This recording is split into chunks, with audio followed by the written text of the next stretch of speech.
मेरा नाम भगवान देव साहनी है। और साहब विधानमंडल भोपाल के प्रधान सचिव रह चुके हैं, अभी सेवानिवृत्त है और सुरुचि नगर में अपना एक लाइफ एंजॉय कर रहे हैं। इनके मुंह से ही ये जो नेचुरल डाइट की विद्या है इस समझ लेते हैं। तो आपके भाई को थ्रोट कैंसर था और उनको इसोफेगस खाने की नली में कैंसर था। हाँ, तो मैं एक तलाश कर रहा था, बहुत दिनों से ये तलाश कर रहा था कि भाई कोई ऐसी विधि मिले, क्योंकि उसको खाने में दिक्कत होती थी, खा नहीं पाता था वो। तो ऐसा कौन सी चीज हो, जैसे कौन सी विधि हो जिससे इसको डाइट मिले और ये खाए और ठीक होए।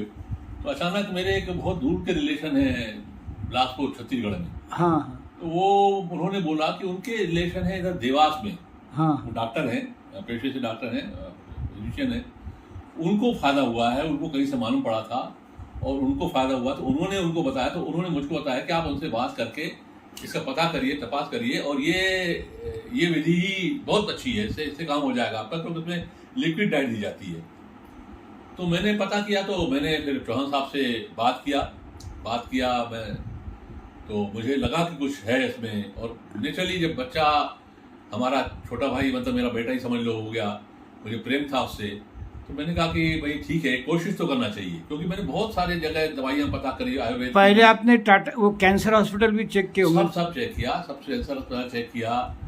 ये जो हमारे हिमाचल प्रदेश में एक तिब्बती लोग करते हैं, वो लोग तिब्बतियों का पता किया, जड़ी बूटी से करते हैं, उनका रिजल्ट पता किया, सब माने एवरीथिंग। और ये भी आपकी ये भी जो स्वमूत्र चिकित्सा है उसके बारे में पता किया। महाराष्ट्र में एक बहुत अच्छा अस्पताल है, वहां भी पता किया, हर जगह तपास किया। और ये मेरे को जब चौहान साहब से बात किया तो मुझे लगा कि मुझे जाके बात करना चाहिए, समझना चाहिए इस मामले। और मुझे शुरू से ही शौक था, मतलब राइट फ्रॉम बिगिनिंग की, मैं जब से होश संभाला कि ऐसी कोई पैथी होना चाहिए, ऐसा कोई होना चाहिए जिसमें ऐसा हो ही नहीं सकता कि ऐसा कोई रोग हो जो ठीक ही नहीं हो सकता। ऐसा कैसे हो सकता है? कुछ तो ऐसा होना चाहिए जो मतलब सबको ठीक कर सके और सब उसमें कोई ना कोई रास्ता उसको मिल सके। तो ये जब मैं चौहान साहब से मैं अमरेली गया, ये बात है 2012 की, आज 12 साल हो गए बात को। मैं अमरेली गया, जैसे ही हमारा सेशन खत्म हुआ, I immediately went to Amreli, उनसे मिला, उनसे बात किया। तो उन्होंने मुझे बहुत simple living, very nice person, excellent person, 22 carat 24 carat person. तो जब मैं उनसे मिला, बैठा, बात किया, एक पढ़ा लिखा आदमी, एक तार्किक बात किया, बहुत फैक्चुअल बात किया। और उन्होंने मेरे को जूस पिलाया, ग्रीन जूस। Green juice. कहने बताइए ये काय का जूस है? मैं कह नहीं सका, मैंने कहा मैंने तो कभी ऐसा पिया नहीं है। तो उन्होंने एक पत्ती दिखाई कि इस पत्ती का ये जूस है। लेकिन उनकी सच्चाई का मैं आपको बयान क्या करूं कि मैं जब वहां से अहमदाबाद से बाई रोड गया था अमरेली, तो मैं जैसे पहुंचा तो उन्होंने भांप लिया कि आदमी थका हुआ है। बराबर। तो उन्होंने कहा कि नहीं, पहले मैं आपसे बात तब करूंगा जब आप हाथ मुंह धोइए, फ्रेश होइए, देन वी विल सिट। मतलब इतनी आत्मीयता, इतना सरल, इतनी सच्चाई। तो मैं गया, हाथ मुंह धोया, बैठा, फिर उन्होंने जूस पिलाया, फिर मैंने बात किया, 1-2 घंटा हम लोगों ने आपस में बात किया। मुझे लगा कि ये साइंटिफिक बात है और बिल्कुल सही है, परफेक्ट है ये बात, और ये बिल्कुल परमात्मा से जुड़ा हुआ मामला है। ये इंसानी काम नहीं है, ये परमात्मा ही बैठ के हमारा ये काम करता है। और परमात्मा ने हमको ये जीवन दिया है, ये शरीर भी उसी का है, वही उठाता है, वही पालता है, वही पोसता है, वही सहारण करता है, और वही ये काम कर सकता है, और वो सब कुछ कर सकता है। तब मैंने समझा कि ये मामला बिल्कुल फिट है, ये 100%। तो मैंने वही उनसे कहा, चौहान साहब मैंने आज से ये फास्टिंग शुरू करी, आज से ही। और वो अप्रैल का महीना था, गर्मी थी, फुल गर्मी थी। तो उन्होंने कहा नहीं, ऐसे जल्दीबाजी मत करिए। मैंने कहा नहीं, आज से शुरू हो गया। मैंने आज से शुरू किया। वहीं से मैं फिर आबू जाना था, मुझे गुरु जी आए हुए थे हमारे आबू में, वहीं से मैं आबू चला गया। और मैंने उनसे उसी दिन कहा कि आपको भोपाल आना है। तो बोले कि भाई तुमको कुछ फायदा हो जाए, आप देखो, समझो पहले, तब तो मैं भोपाल आऊँ। मैंने कहा मैं समझ गया आपकी बात, आपने जो साइंटिफिक बात करी है, जो बात आप कह रहे हैं, मुझे 100% सही लग रही है और मुझे समझ में आ गया। आप तो मुझे टाइम दो। तो उन्होंने मुझे जनवरी का टाइम दिया कि ठीक है, जनवरी में आऊँगा मैं, 2013 जनवरी को, या शायद वो फरवरी में किसी ऐसे आए। तो बहुत अच्छा शिविर रहा वो। दूसरा शिविर किया। दूसरा शिविर जब मैंने किया तो मैंने कहा कि मैं अपन इसको विधानसभा में भी करेंगे, असेंबली में भी करेंगे। मैंने स्पीकर थे हमारे ईश्वरदास रोहानी, जबलपुर के हैं वो। उनसे बात किया कि ये बहुत अच्छी पैथी है और इसको लोगों को मालूम होना चाहिए। तो उन्होंने कहा ओके बुलाओ उनको, बुलाया, उनको मिलाया, उनका एक दिन का शिविर हमने विधानसभा में रखा। बहुत अच्छा शिविर हुआ, एक्सीलेंट शिविर हुआ, बहुत लोग उत्साहित हुए, बहुत से एमएलए ने शुरू किया, कई एमएलए आज तक कर रहे हैं। अरे बाप रे, आज तक कर रहे हैं। अब वो पूरा नहीं करते हैं जैसा उनको हाँ, समझ में वो आता तो- है, तो क्या वो रेगुलर अगर शिविर अटेंड करते रहे तो उनको समझ में आए। लेकिन अभी भी मुझे कई एमएलए मिलते हैं तो कहते हैं मैं फास्टिंग कर रहा हूँ, मैं एनिमा लेता हूँ, मैं जूस पीता हूँ। बहुत अच्छा लगता है ये बात। और मैं तो कर ही रहा हूँ 12 साल से, बराबर। 12 साल से कर रहा हूँ मैं। आज ईश्वर की दया से आपके सामने मैं आई एम रनिंग इन 69। मुझे रिटायरमेंट के भी 9 साल हो गए हैं। कोई गोली नहीं है, कोई दवाई नहीं है, फास्टिंग अच्छी चलती है, डाइट बहुत कंट्रोल्ड है और बहुत एनर्जेटिक लगता है। कोई लगता ही नहीं कि मैं रिटायर हुआ हूँ। मैं 18 घंटे 20 घंटे काम कर सकता हूँ, इतना मुझे उत्साह है, उमंग है। तो ठीक है, अच्छा लगता है लोगों से मिलना। लोगों को था मेरा कि भाई ये पैथी घर घर पहुँचे, एक के पास पहुँचे। ये निश्चित रूप से कोई ना कोई ऐसा आयोजन होना चाहिए। मेरा ये सोचना है कि पार्लियामेंट के स्पीकर साहब से ये बात करना चाहिए या वहाँ के जो जनरल सेक्रेटरी हैं उनसे बात करना चाहिए कि पार्लियामेंट मेंबर के लिए, पार्लियामेंट मेंबर के अलावा वहाँ के जो मिनिस्टर्स हैं, वहाँ के जो सेक्रेटरीज हैं, उन तक ये बात पहुँचे। और ये घरेलू नुस्खा जो सबको जीवन दे सकता है, ये घरेलू नुस्खा सब तक पहुँचने, हर गरीब और अमीर तक। कितनी महंगी है इलाज, कितना महंगा है दवाइयाँ, और वो भी अनसिक्योर्ड है, अनसिक्योर्ड है, और उसके साइड इफेक्ट्स हैं। ये क्या अद्भुत चीज है। ये परमात्मा को आप अपने आप को सरेंडर कर दीजिए बस। हमारे महाराष्ट्र के जितेंद्र भोळे नाम के प्रधान सचिव है विधान सभा के या विधानमंडल के, तो मैं उन तक ये बात पहुंचाने के लिए खास यहाँ आया हूँ। और आप मेरी बातें सुनेंगे तो आपको यकीन नहीं होगा, भारत माता मेरे पीछे है और मुझे एक क्षण भी भटकने नहीं देती। तो मैंने अपना जीवन का अंतिम उद्देश्य यही लिया है कि 15 अगस्त 1947 तक 157 करोड़ लोगों को ये विद्या मालूम अरे करना वाह है। वाह, क्या बात है। क्योंकि आज 140 करोड़ है, हम्म। 47 तक ये 170 नहीं, ईश्वर चाहे, देखिए ये सच्ची है विद्या, ये विद्या सच्ची है। इससे जो जुड़े लोग हैं वो देखिए, इसमें फर्जी आदमी आ ही नहीं सकता विद्या में। ये जो नेचुरल डाइट है, इसमें नेचुरल आदमी ही जुड़ेगा, ये हर किसी को पसंद भी नहीं आएगी। तो इसमें आप जिस तरीके से सेवा कर रहे हैं, आप धन्य हैं। और मेरी प्रधान सचिव से ये दरखास्त है, आई रिक्वेस्ट हिम कि भाई इसको आप कराइए, इसको आप समझिए, इनको टाइम दीजिए, आप समझिए, और स्पीकर साहब से बात करके एमएलए को करवाइए। जो हमने मध्य प्रदेश में कराया वो आप भी कराइए, बहुत फायदा है। ये आपकी सेवा है, इसको हर घर पहुंचना चाहिए। ये जितना बड़ा माफिया है, ड्रग माफिया, इसका अंत होना चाहिए। हमारे भारत के लोगों को स्वस्थ होने का अधिकार है, वो उन्हें दिलाने की इस मुहिम में हमें आपसे जुड़िए आप। मुझे नहीं बहुत अच्छा लगा। और मैं तो भोळे साहब से आग्रह करूंगा कि वो हाफ आवर डिस्कशन रहता है ना, आधे घंटे की चर्चा, तो उससे विधायक जी को ये सब मटेरियल दिया जाए, उन्हें अभ्यास नहीं, करवाया मैं जाए। तो कहता हूँ मुझे बुलाएं, मैं भी आऊँगा। आप जिस तरीके से सेवा कर रहे हैं, मुझे भी बहुत खुशी होती है कि ऐसी सेवा बढ़े। जब कभी भोळे साहब, पाटिल साहब थे हमारे समय पे, पाटिल साहब सेक्रेटरी हुआ करते, मैं तो महाराज बहुत बार गया हूँ और बहुत बार अभी जितेंद्र भोळे करके है। हाँ ठीक है, मेरा उनको नमस्कार कहिएगा। तो ठीक है, बहुत अच्छी बात है। तो जब भी वो करेंगे, बराबर, जब वो करें तो मुझे खुशी होगी। अगर मैं भी समय निकाल के जरूर आऊँगा और एमएलए को कन्विंस करूँगा कि ये विधा इतनी बढ़िया है कि आप हमेशा देखिए, स्वस्थ रहने का इससे अच्छा कोई इलाज ही नहीं। क्या है कि जब मैं अंडर सेक्रेटरी था और वो विधानसभा में बैठता था अधिकारी गैलरी में, मेरे आंखों में आंसू आते थे। विधायक जी कहते थे, अध्यक्ष महाराज, जब हमारी बहू बेटी डिलीवरी के लिए हॉस्पिटल जाती है तो बूढ़ा बाप बेचारा अपनी गाय या भैंस निकालता और बेचता है, और वहाँ जाके क्या होता है, तो पहले हज़ारों रुपए की अननेसेसरी टेस्ट होती है, घर में खाने को नहीं रहता, लेकिन ये बिल भरना पड़ता। अरे साहब, इससे अच्छा तो कुछ नहीं है। मैं कहता हूँ इससे अच्छी सेवा कुछ नहीं है। आप बिल्कुल सही कह रहे हैं, मुझे भी यही दुख होता है। मुझे लगता है कि हर आदमी तक ये विधा पहुँच जाए। घरेलू इलाज है, इससे तन मन सब अच्छा होता है। और बराबर, बहुत अच्छा। बेटी की बहन आ गई, यानी अभी हमारी मुख्य सचिव जो है वो हरियाणा की है, सुजाता सौनिक मैडम। मैं उनसे पर्सनली कहूँगा कि मैडम, मैं आपके आशीर्वाद लेके आ रहा हूँ। और मुख्य सचिव होने के नाते मैंने 1 महीना पहले नितिन करीर साहब को रिक्वेस्ट किया था कि हम सब विभाग प्रमुख के लिए पहले एक वर्कशॉप लेंगे, उनको आधे दिन समझाएंगे विद्या क्या है, नितिन कैसे। गडकरी बहुत अच्छे आदमी हैं, बहुत प्रैक्टिकल हैं, बहुत क्रिएटिव हैं। उनसे कहिए कि वो महाराष्ट्र में कराएं, वो चीफ सेक्रेटरी से कहें, सारे अधिकारियों के लिए करें। जब उनको समझ में आएगा तो वो नीचे तक पहुंचेगा। मैंने एमएलए को क्यों पकड़ा?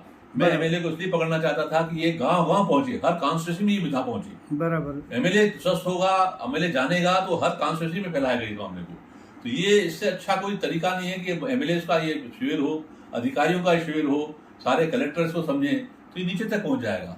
बराबर बराबर। तो ये पहुंचना चाहिए। ये इससे बड़ी सेवा कुछ नहीं है, ये बहुत बड़ी सेवा है। और इस हर गरीब के घर तक ये पहुंचेगी तो कितना खुश होगा वो गरीब कि मैं बिना पाई पैसे के स्वस्थ हूँ। जैसे मैंने कहा भारत माता मेरे पीछे रहती, तो 1-1.5 साल से मैं सर्बानंद सोनोवाल और राजेश कोटे जी के आयुष मंत्रालय के चक्कर लगाता था। तो सर्बानंद सोनोवाल तो कोई पूर्व भारत के हैं। आप संयोग देखो, जिस मिट्टी में मैं पैदा हुआ बुल्डाना जिले में, उसी मिट्टी के प्रतापराव जाधव ये आयुष मंत्री बने हैं। यानी अब उनके घर जाकर मैं बोली भाषा में उनको रिक्रूट की, साहेब हे आपल्याला करावंच लागतं आणि तुम्हाला भारतमध्ये नीच्याकरताच असं नेमलं। ये बोली भाषा में वो 2 गालियाँ मुझे देंगे, मैं उनके चरण पकड़ूंगा कि हमको विज्ञान भवन में इसका प्रक्षेपण करना है, लोकसभा में, संसद सभा में इसका ही करना है। होगा। मुझे आपका संकल्प सच्चा है, ये होगा, जरूर होगा। मुझे आपसे बहुत शक्ति प्रेरणा मिली और मैं तो बस अब भाव विभोर हो गया। नहीं, मुझे बहुत खुशी हुई। आपने इतना कष्ट उठाया, इतने दिनों से मेरे से संपर्क में थे, मैं बाहर गया हुआ था। ये मेरे दिल के बहुत करीब है एनडीएस। और जो भी इससे जुड़ा है वो पूरी तरीके से स्वस्थ है, प्रसन्नचित है, ऊर्जावान है और बहुत अच्छा जीवन जी रहे हैं। पता हूँ, जब हम शंकर जी के मंदिर में जाते हैं तो पहले नंदी के आशीर्वाद लेने पड़ते हैं। तो राज्यपाल साहब जी के यहाँ जाते समय पहले जब तक सचिव जी के समझ में नहीं आएगा वो बात आगे जाती ही नहीं। अभी हमारे यहाँ प्रवीण दराड़े साहब है और मेरे ईमेल को वो पढ़ते हैं। तो मैंने राज्यपाल साहब जी को कहा, रमेश भाई साहब को लेटर ईमेल में, कि भाई ये भले आदमी हैं, इनके हाथों से ही हम विधानमंडल में इसको आधा घंटा 1 दिन का वर्कशॉप रखेंगे और मुख्य सचिव जी द्वारा इनके ये प्रचार प्रसार करेंगे। तो मैं राज्यपाल जी को भी, उनके जो सचिव है प्रवीण दराड़े साहब, उनको भी ये बात पर्सनली मिल के कहूँगा कि साहब देखो, अब मैं भोपाल का वसीला लाया हूँ और आपका नंबर उनको देके आपसे मुझे बात कराइए, मैं बात करके उनको कन्विंस करूंगा। मैं कोशिश करूंगा कि उनको समझ में आ जाए ये बात। और ये तो ईश्वरीय कार्य है और आपका संकल्प अच्छा है तो ये काम होगा, जरूर होगा। और ये निष्काम कर्मयोगी लोग ही करते हैं, निष्कामता से जुड़े जो काम होते हैं उसमें परमात्मा मदद करता है। सर मेरे लिए क्या हो गया कि एक फिल्म है इंडिया वॉर 1971, वो कोई अच्छा हीरो है, तो उसमें मैं भारत माता निष्ठा ये सीखा हूँ कि आखिरी दम तक वो भारत माता के लिए कैसा अपना जान देते हैं। और दूसरी बात, सरकारी अफसर होने की वजह से मेरा भी पेट बड़ा था, मुझे भी दिल में 30-30 गोलियाँ थी और मैंने सोचा अभी मेरा एज 68 है, तो मैं सोचा मैं 63-64 में हार्ट अटैक से मर जाऊंगा। लेकिन मेरे अंदर एक अच्छी बात थी कि लोगों के प्रश्न से मैं व्यथित होता था। तो एक बार तो मैं सुसाइड करने की कोशिश की, क्यों मैंने आरटीओ का करप्शन कैसे कम हो एक आर्टिकल लिखा। फिर एक सचिव साहब ने लिखा वाक की डी करो, और मैं बोला तो आखिरी रिटायरमेंट का साल है, अब मुझे तो सड़ाएंगे। लेकिन उज्ज्वल उके साहब हमारे सचिव थे, उन्होंने छोटा सा मेमो दे के छोड़ दिया। तो भारत माता ने मेरे गुण देखे सर, और आप यकीन नहीं करोगे, जब उसका 75वां सालगिरह था स्वतंत्रता का, 15 अगस्त 21 के दिन मुझे ये शपथ दिलवाई कि बच्चे और पिताजी के अंदर ध्यान के माध्यम से प्रेम लाए। तो मैंने 6 महीने के बाद कहा, भारत माते, मेरे घर की बीवी, मैं, मेरे सबके हमारे प्रश्न कैसे छूटेंगे सेहत के। तो भारत माता मुझे गंज बासुंदा लेके गई। अच्छा। और वहाँ मैंने विद्या सीखी। मैं बोला, अरे मेरे भाई को कहा कि आनंदराव भिड़े जैसे हम 20 साल घोड़े के जैसे रह सकते। आनंदराव भिड़े अभी 90 साल के हो गए, वो घोड़े जैसा अभी भी टनाटन है। फिर मैंने देखा सर कि आपके भोपाल में एक ऐसा प्रोजेक्ट निर्माण हो सकता है, गंज बासंदा में दिखपाल सिंह करके, उनकी बीवी 23 ईयर में पहले डिलीवरी में बच्चे के साथ मरना था। डॉक्टर बोले दोनों बचते नहीं, बच गए तो नसीब, दोनों बच गए तो महानसीब। उसको 37 ईयर तक कुछ प्रेगनेंसी डबल रही नहीं, वो बच्चा 100 है। 37 उसकी ईयर में उसको ये पैथी मिल गई और एट द एज ऑफ 44 वो फिर प्रेग्नेंट हो गई। तो डॉक्टर बोले अरे ये कैसे हो सकता, तेरी उम्र 44 है लेकिन तेरी बायोलॉजिकल उम्र ओनली 23 है और तुझे नॉर्मल डिलीवरी हो गई। और सर वो 5 मिनट में डिलीवरी हो गई। आदमी औरत सवेरे घूमने गए कोरोना समय में, औरत बोले मेरा पेट दुख रहा, वो बाजू के अस्पताल में लेके गए। वो नर्सेज बोले भाई 10,000 रुपये भरो, 10 बजे डॉक्टर आएंगे तब देखेंगे। ये एटीएम से पैसे लाने गए और जब वो आए तो बच्चे के रोने की आवाज़, तो उनको लगा ये तो भाई बच्चे का अस्पताल है, बच्चे ही रोएंगे। तो नर्स दौड़ते दौड़ते आई कि आपको प्यारा सा बच्चा हो गया। तो मैं ये आपके जो भोपाल की मुख्य सचिव है वीर राणा मैडम, उनसे रिक्वेस्ट करूंगा कि मैडम आप भी इसे समझ लो।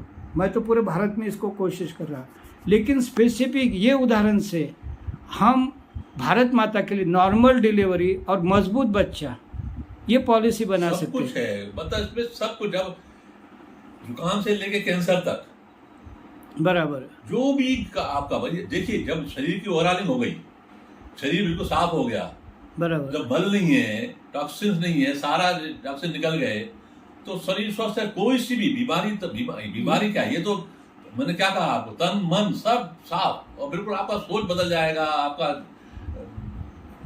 शरीर बदल जाएगा, आपका स्वास्थ्य बदल जाएगा, सब कुछ बदल देगा, आपका जीवन का तरीका बदल देगा। ये तो बहुत शानदार चीज है, इसका तो कोई तोड़ ही नहीं है साहब। और मैंने तो क्या किया, मेरे पास 3000 क्लिपें है बन ऐसी जुड़े। तो जब हम 90 साल के होते हैं तब भी अगर ये विधि को अपनाते तो वो आदमी 100 साल तक जिंदा रहता है। देखिए 100 साल जीने की बात नहीं है, स्वस्थ जीने की बात, स्वस्थ ये बहुत बड़ी बात है। मैं आज बैठा हूँ, मैं जी रहा हूँ, ये नहीं, मैं बिल्कुल स्वस्थ हूँ, बहुत ऊर्जावान हूँ। मतलब मैं जब जॉब में था उससे ज्यादा काम मैं रिटायरमेंट के बाद कर रहा हूँ। अरे बाप रे, उससे ज्यादा काम कर रहा हूँ मैं। पहले तो 10 से 5 ऑफिस जाते थे, अब तो मैं सवेरे 7 बजे स्कूल जाता हूँ, रात को 12 बजे तक कुछ काम होता है तो करता रहता हूँ, पर मुझे कोई थकावट नहीं होती। ये इतनी ऊर्जा वाला काम है, अद्भुत है ये, अद्भुत। ये परमात्मा से जुड़ने का है, और परमात्मा से जुड़ जाओ आप तो मजा ही अलग है। वो जो करवा रहा है बस अच्छा करवा रहा है, वो जो कर रहा है वो बहुत अच्छा कर रहा है, उससे जुड़ जाने का ये विधा है। जुड़े रहिए, चलते रहिए, ये प्रसन्न रहिए। साहब जी, मैं कल जयपुर से आ रहा, यानी राजस्थान सेक्रेटरीट से, वहाँ मुझे मुख्यमंत्री का जनसंपर्क इतना अच्छा लगा, मैंने उनको 4 ही लाइनें लिख दी। वो तो मुझे नहीं मिलेंगी, उनके सेक्रेटरी से मेरी मुलाकात हो गई। तो मैंने उनको कहा सीएम साहब के लेटर में कि आप मुझे अजीत डोभाल जैसा भारत माता निष्ठावान संपर्क अधिकारी दो, उसको मैं 15 दिन में पूरी बातें बताऊंगा। और मथानिया विलेज में 22 जुलाई से 29 जुलाई शिविर चल रहा, वहाँ लेके जाऊंगा। जब उनके समझ में आएगा सही तरीके से तो वो सीएम साहब आपको, वो आदमी समझाएगा आपको। और 15 अगस्त को हम राजस्थान का नाम बड़ा कर इसको डिक्लेयर करेंगे कि हम ये विधि सब गरीबों तक पहुंचा रहे। इसमें फाइनेंशियल कोई बात नहीं है। हमारी जो मशीनरी है, बड़ा बजट बचेगा, कितना बड़ा बजट बचेगा, देश का, प्रदेश का, शहर का, बहुत बड़ा काम है। तो वो जो सीएम ऑफिस साहब का ऑफिस को मुझे दोपहर को कॉल आया कि वाघ साहब आप है क्या, मैं बोला हाँ। बोले हम आपका ये सूचना जरूर सीएम साहब को दिखाएंगे। मैं बोला मैं 15 दिन आता हूँ, मैं भाड़ा नहीं लेता, पैसे नहीं लेता, खाना नहीं लेता, तो भारत माता की सेवा करके करता हूँ। तो आप राजस्थान गवर्नमेंट को भी शुभेच्छा दीजिए, भजनलाल शर्मा जी को, कि उनका जो, भजनलाल शर्मा जी को भी कहूँगा मैं, और वहाँ के स्पीकर को भी कहूँगा मैं, बहुत अच्छा। स्पीकर जो है वहाँ के, वो अगर चाहेंगे तो भजनलाल शर्मा जी को भी बुला लेंगे, वो सारे मंत्रियों को बुला लेंगे, सारे विधायकों को बुला लेंगे। देखिए विधायक और मंत्री के पास ये बात पहुंचेगी तो ये नीचे जमीन तक जाएगी, बिल्कुल गरीब गुरबे तक जाएगी, हर कॉन्स्टिट्यूंसी में बात पहुंचेगी। तो ये जब बात विधायकों के थ्रू नीचे तक पहुंचेगी तो फिर हर आदमी जुड़ जाएगा, सीएम और स्पीकर दोनों का। सर मैं आपको एक मजे की बात बताता, सुधांशु महाराज नाम तो आपने टीवी पर 1000 बार देखा। ये राजस्थान के मुख्य सचिव है सुधांशु पंत, और परसों ही मैं ऐसे लाइन में खड़ा था, 25-30 लोग थे, और मेरे को एक आदमी ने बोला अरे आओ आओ अभी सीएस ऑफिस में जाने का वक्त आ गया। मैं लाइन में खड़ा रहा तो आप जैसे एक अधिकारी आए, हर एक का एप्लीकेशन लेने लगे। तो मैंने बड़े इससे कहा मैं आपको एप्लीकेशन नहीं दूंगा, मुझे ये एप्लीकेशन मुख्य सचिव को देनी है। वो बड़े मुस्कुराते बोले आप मेरे को दो। मैं बोला नहीं नहीं नहीं नहीं, तुम लोअर लोग ना, तुमको कुछ नहीं समझ में आता। मुख्य सचिव साहब केंद्र और राज्य से रिलेटेड रहते, ही इज रिस्पॉन्सिबल। तो मन ही मन वो मुस्कुरा लगे। तो बोले आप ऐसा करो आयुष सेक्रेटरी मैडम से मिलो। मैं बोला नहीं नहीं, मुझे मुख्य सचिव जी के अंडर सभी विभागों से चर्चा करनी है। तो फिर मैं वहाँ से गया और एक आदमी को पूछा भाई ये कौन थे? बोले यही मुख्य सचिव थे। अरे बाप रे। अरे मैं बोला ये तो कमाल है, ये हमारे भारत माता का आदर्श सुधांशु महाराज है। और मैं हमारे सुजाता सोनी मैडम को भी लिखूंगा कि हमारे महाराष्ट्र में भी इस तरह के प्रयास किए जाए कि इतना बड़ा मुख्य सचिव खुद चल के केबिन के बाहर आता है, हर आदमी के पास खड़ा रहता, उससे बातें करता। तो मैं ये जो सुधांशु पंत जी है उनको भी विनंती करूँगा कि साहब अब तो आपको सभी डिपार्टमेंट के लोगों के साथ मेरी चर्चा रखनी पड़ेगी। कार्यशाला रखना चाहिए, सही बात है। वर्कशॉप रखें, बढ़िया रहेगा। मुझे याद करेंगे तो मैं समय निकालूंगा, आऊँगा। नहीं मैं ज़रूर। अभी मैंने तो क्या किया साहब जी, एक मज़े की बात ये कि मेरे जो लेटर रहते वो बड़े पढ़ने लायक थे, क्योंकि हमारे सारे कलेक्टर लोग 2010 से 15 तक ये बात बार बार दोहराते कि वाघ साहब का लेटर बड़ा पढ़ने लायक, यानी एक डिविजनल कमिश्नर थे। तो मेरे असिस्टेंट ने बात बताई कि मैं औरंगाबाद गया तो शाम को डिविजनल कमिश्नर में छिड़ गए थे। फिर वो कार में बैठे बैठे बोले ऐसा करो वो गजानन वाघ जी का जो पेपर का गट्ठा है ना वो लेके आओ, वो पढ़ने से दिमाग शांत होगा। तो ये कहने का मकसद ये कि मैं अभी इन लोगों से मिलूंगा और इनको यही कहूँगा कि भाई हमको ये लोगों तक पहुँचानी है ये विद्या, और हम इसको प्रयास करेंगे। बहुत अच्छा, बहुत अच्छा, बहुत अच्छा। आप महाराष्ट्र के लिए और भारत माता के लिए, भारत देश के लिए क्या संदेश देना चाहिए? मेरा तो यही, देखिए मेरा तो ये सबसे रिक्वेस्ट है, अनुरोध है, विनती है, इस विधा को कच्चा ही सच्चा, ये परमात्मा की दी हुई अमानत है। हर सीजन में हमको सब कच्चा अच्छा खासा ईश्वर देता है और हमारे जरूरत के मुताबिक देता है। उसको खाइए, मस्त रहिए, स्वस्थ रहिए, मुस्कुराते रहिए, खुद भी खुश रहिए, दूसरों को भी खुश रखिए। इससे अच्छा कोई काम नहीं है। बहुत अच्छा। जय हिंद, जय भारत। तो मैं तो इनके आशीर्वाद लेने जरूर जाऊंगा। यह हमारे इसरानी साहब के गुरु है और ये बॉम्बे में रहते हैं। अभी इनकी उम्र 96 साल है और मैं ज़रूर जाकर इनके आशीर्वाद लूँगा और हमारे भारत में इस विद्या का प्रचार प्रसार हो, गरीबों को जीने का एक नया रास्ता मिले, इसका मैं यश संपादन करूँगा। यह भगवान देव इसरानी साहब को एक सम्मान पत्र दिया गया है। इसकी तारीख तो मुझे नहीं दिख रही, लेकिन इस सम्मान पत्र का जो एक लिखावट है तो इसका यही है कि अथक परिश्रम, सभी विद्याओं का अच्छी तरह से ज्ञान, सेवा भाव, निडरता, अनुशासन, और आप ज़रूर इसको पढ़िएगा। इसमें इतने सारे गुणों का ये क्या है कि मुझे तो खुशी हो रही है सब देखकर, और मैं इसकी फ़ोटो भी निकालता हूँ। ये तो वीडियो क्लिप है।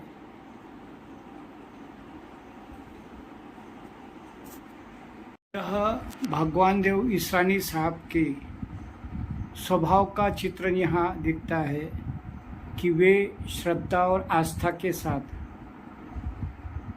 जनता जनार्दन को ही भगवान मानकर उनकी जीवन भर सेवा करते रहे और आज भी कर रहे हैं। ये उनके गुरुजी है जो बम्बई रहते हैं। मैं ज़रूर इनका एड्रेस लूँगा और उनको ये बातें बताऊँगा।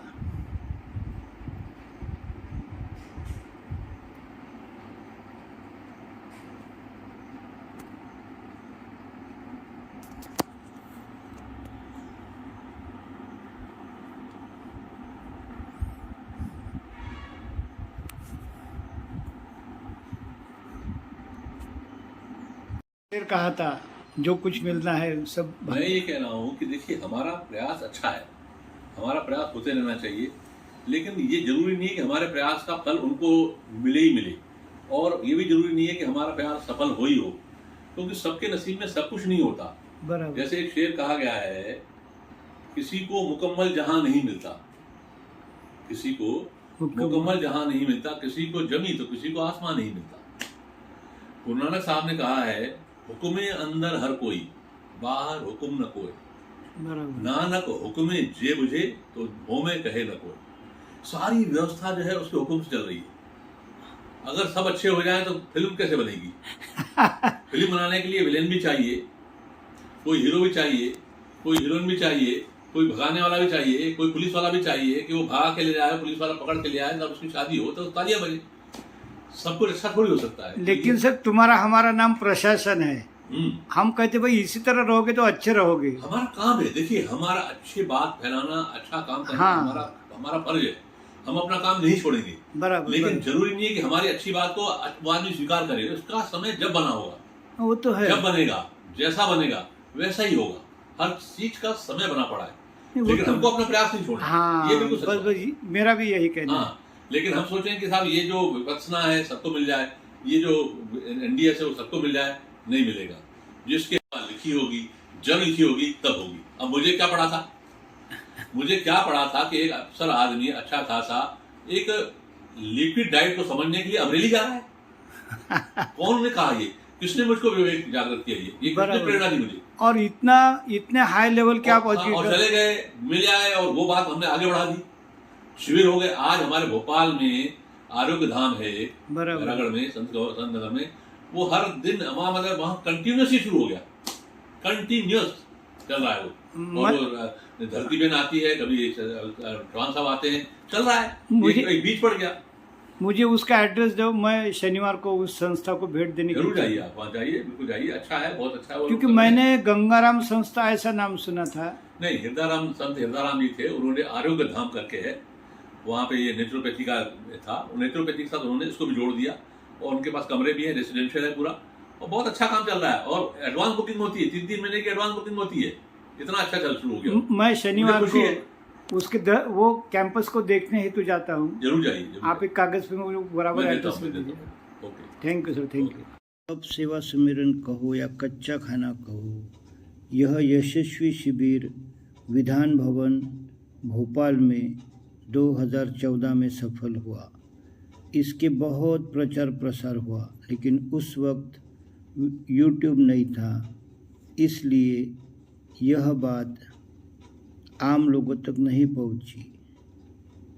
अभी इसी बात को ढूंढ निकाला है, और उस वक्त समाज में कैसे कैसे प्रतिक्रियाएं आई, ये सब बातें ये जो 22 वीडियो क्लिप है इसमें बताई है। यह फ़ोटो आपको सिर्फ प्रूफ के लिए दिए जा रहे हैं, जहां माननीय राज्यपाल, उस वक्त के स्पीकर, वहाँ की पब्लिक और एनडीएस या कच्चा खाना के उस वक्त जो टाइम दे सके बीवी चौहान साहब, ये इनकी फ़ोटो और तस्वीरें हैं। और इंटरमीडिएट फास्टिंग, यह बार बार यहाँ भी लिखा है, 6 घंटे पेट खाली रखना बहुत ज़रूरी है। तो इस तरह से यहाँ राज्यपाल साहब जी की उस वक्त की फ़ोटो है। ये देखो, यहाँ राज्यपाल साहब भी है,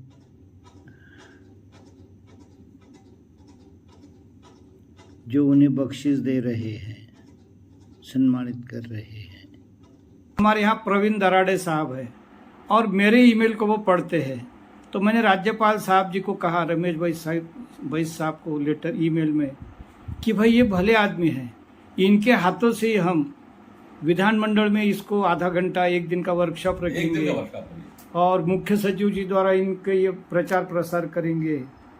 तो मैं राज्यपाल जी को भी, उनके जो सचिव है प्रवीण दराड़े साहब, उनको भी ये बात पर्सनली मिल के कहूँगा कि साहब देखो, अब मैं भोपाल का वसीला लाया हूँ